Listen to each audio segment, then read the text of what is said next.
Welcome again to the newsroom. I am Simisola Adigun. A fire outbreak, which started around 2 a.m. on Monday, has razed 2 blocks of shops at the Kano Street section of the main market in Onitsha, Anambra State.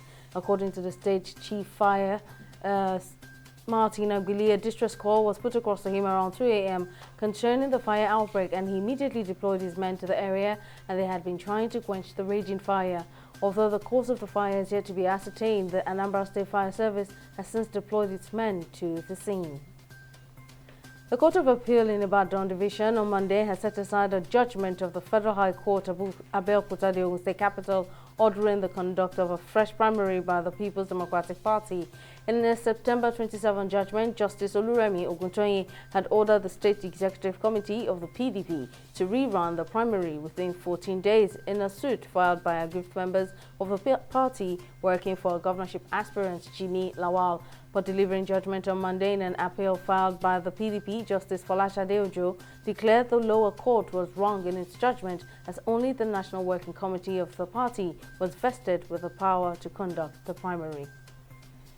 In a related development, the Federal High Court sitting in Yola has annulled the senatorial primary for Adamawa Central Senatorial District conducted by the People's Democratic Party and won by the Speaker, Adamawa State House of Assembly, Aminu Iya Abbas. Justice Abdulaziz Anka, in his ruling on the suit, voided the senatorial primary elections for Adamawa Central conducted by the PDP. The judge held that the participation of the fourth defendant, chairman of the governing council at Adamawa State University, Awal Tucker, as a political appointee without compliance to the new Electoral Act of 2022 violated the process, hence the entire process hereby nullified. Chinese police have arrested a journalist with the British Broadcasting Corporation BBC in Shanghai after beating him up while he was covering anti-government lockdown protests gripping the nation. Footage shared widely on social media showed several police officers grabbing the reporter Ed Lawrence and pinning him to the ground. Reacting to the incident in a statement, the BBC said the treatment of its journalist was extremely concerning. The media firm said it had not received an official explanation or apology from China beyond a claim by the officials, who later released the journalist that they had arrested him for his own good in case he caught COVID from the crowd. Hope for improved power supply to companies and entities operating in Lekki Free Zone axis of the Lagos State has risen as NIPCO Gas Limited has signed an agreement with the NNPC Gas Marketing Limited and Lekki Free Zone Development Company to develop gas infrastructure along the axis for power generation.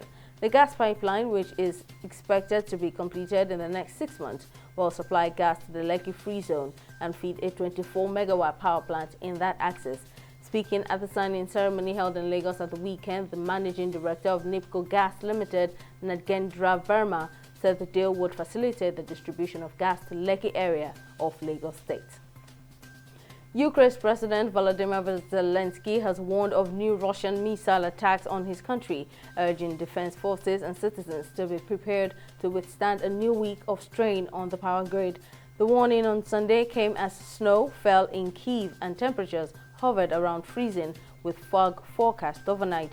Zelensky said the coming week could be as difficult as the previous week, when attacks on the electricity infrastructure subjected Ukrainians to the most acute power cuts since Russian troops invaded in February. In sports, Cameroon have fought back from 2 goals down to earn a 3-3 draw against Serbia at the World Cup on Monday, keeping both teams in contention for a place in the last 16.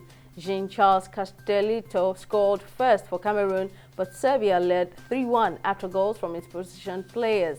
Vincent Abubakar and Eric Choupo-Moting then struck as Cameroon and Serbia both picked up their first point in Group G ahead of the later game between Brazil and Switzerland. That's the latest on the newsroom. Join us again for more updates. Thank you for watching.